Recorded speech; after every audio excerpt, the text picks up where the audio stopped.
उस कुल मालिक को प्रणाम। आज हम एक ऐसे विषय पर मनन करने जा रहे हैं जो हर दुख की जड़ है और हर दूरी का कारण भी है, और वह है अहंकार। मनुष्य का सबसे बड़ा शत्रु बाहर नहीं बैठा, वह भीतर बैठा है। वह हमें दूसरों से भी दूर करता है और परमात्मा से भी। अहंकार धीरे धीरे हमारे मन, वाणी और व्यवहार में प्रवेश कर लेता है और हमें पता भी नहीं चलता कि हम कब अपने वास्तविक स्वरूप से दूर हो गए।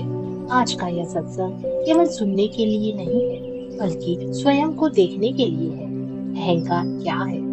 अहंकार का सीधा अर्थ है मैं का झूठा विस्तार। जब मनुष्य अपने शरीर, पद, धन, ज्ञान, सुंदरता, संबंध, धर्म या सफलता को ही अपना वास्तविक स्वरूप मानने लगता है, तो वहीं से अहंकार जन्म लेता है। अहंकार कहता है मैं श्रेष्ठ हूँ, मेरी बात सही है, मुझे कोई समझा नहीं सकता, मेरे बिना कुछ नहीं हो सकता। लेकिन आत्मा कहती है सब कुछ परमात्मा का है, मैं केवल एक माध्यम हूँ, जो मिला है वह कृपा है। यही अंतर है अहंकार और विनम्रता में। अहंकार अचानक पैदा नहीं होता, वह धीरे धीरे हमारे भीतर बनता है। ज्ञान का अहंकार। कुछ लोग थोड़ा ज्ञान पाकर सोचने लगते हैं कि उन्हें सब पता है, लेकिन सच्चा ज्ञानी वही है जो हर दिन सीखता रहे। धन का अहंकार। धन आवश्यक है, लेकिन जब धन इंसान के भीतर घमंड भर दे तो वही धन पतन का कारण बन जाता है। सुंदरता का अहंकार। शरीर नश्वर है, आज तो सुंदर है, समय उसे बदल देगा, इसलिए शरीर पर घमंड करना अहंकार है, अज्ञानता है। सेवा का अहंकार। यह सबसे सूक्ष्म अहंकार है। कई बार व्यक्ति सेवा भी करता है, लेकिन भीतर यह भावना रहती है कि मैं बहुत बड़ा सेवक हूँ। जहाँ मैं आया वहाँ ईश्वर दूर हो गए। अहंकार की पहचान कैसे कर सकते हैं? यदि इन बातों में से कुछ भी हमारे भीतर है, तो समझिए अहंकार अभी जीवित है। बात बात पर क्रोध आना, अपनी गलती स्वीकार न करना, दूसरों को छोटा समझना, अपमान सहन न होना, हर जगह सम्मान की अपेक्षा रखना, सलाह सुनने में कठिनाई होना, हमेशा स्वयं को सही मानना। अहंकारी व्यक्ति बाहर से मजबूत दिख सकता है, लेकिन भीतर से वह बहुत असुरक्षित होता है। अहंकार व्यक्ति को सत्य से दूर कर देता है।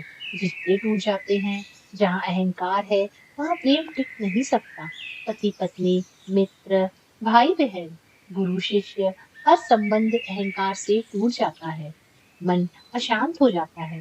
अहंकारी व्यक्ति हर समय तुलना करता है, उसे हमेशा खुद को साबित करना पड़ता है। आध्यात्मिक प्रगति रुक जाती है। जब तक मैं मौजूद है, तब तक परमात्मा का अनुभव नहीं हो सकता। जिस पात्र में पहले से पानी भरा हो, उसमें नया जल कैसे भरेगा? उसी प्रकार जो मन अहंकार से भरा है, वह कृपा को कैसे ग्रहण करेगा? अब रावण को ही देख लीजिए। रावण बहुत बड़ा ज्ञानी था, महान शिव भक्त था, उसके पास शक्ति भी थी और वैभव भी। लेकिन उसका अहंकार इतना बड़ा हो गया कि उसने स्वयं को ईश्वर से भी ऊपर समझ लिया और अंत में उसका पतन हो गया। ज्ञान ने उसे नहीं गिराया, अहंकार ने गिराया।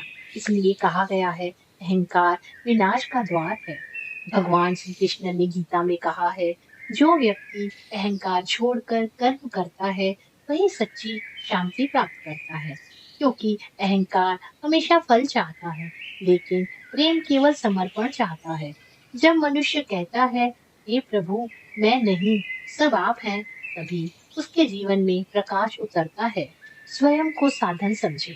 जो कुछ मिला है वह ईश्वर की कृपा है, हम केवल माध्यम हैं। प्रतिदिन आत्मचिंतन करें। क्या आज मैंने किसी को छोटा समझा? क्या मैंने अपनी बात मनवाने में लगा रहा? क्या मेरे भीतर मैं बढ़ रहा? ऐसी सेवा करें जहाँ नाम और प्रसिद्धि ना मिले। गुप्त सेवा अहंकार को कमजोर करती है। सेवा करें, ऐसी सेवा करें जहाँ नाम और प्रसिद्धि न मिले। गुप्त सेवा अहंकार को कमजोर करती है। मौन का अभ्यास करें। बहुत बार अहंकार वाणी से प्रकट होता है। कम बोलना और सोच समझ कर बोलना मन को शांति करता है। परमात्मा को याद रखें, जब भी अहंकार आए, तुरंत याद करें, एक दिन यह शरीर भी मिट जाएगा। फिर घमंड किस बात का? एक छोटी प्रेरणादायक कथा। सबसे बड़ा सत्य यह है, जिस दिन मनुष्य यह समझ लेता है कि न शरीर मेरा है, न धन मेरा है, न पद मेरा है, न यह संसार स्थायी है, उसी दिन अहंकार टूटने लगता है। और यह अहंकार टूटता है, और जहाँ अहंकार टूटता है, वहीं से आध्यात्मिक यात्रा शुरू होती है। अब अहंकार को जीतना संसार को जीतने से भी कठिन है, लेकिन जिसने स्वयं को जीत लिया, उसने सब कुछ पा लिया। याद रखिए, अहंकार कहता है सब मेरे कारण चल रहा है, और भक्ति कहती है मैं तो केवल एक माध्यम है। जिस दिन यह भाव भीतर उतर जाएगा, उस दिन जीवन में शांति, प्रेम और ईश्वर का अनुभव स्वयं होने लगेगा। यह सत्संग आपके हृदय को स्पर्श करे तो इसे अपने प्रियजनों तक अवश्य पहुंचाएं। चैनल स्पर्श वंदना से जुड़े रहें, जहां शब्द नहीं, आत्मा बोलती है।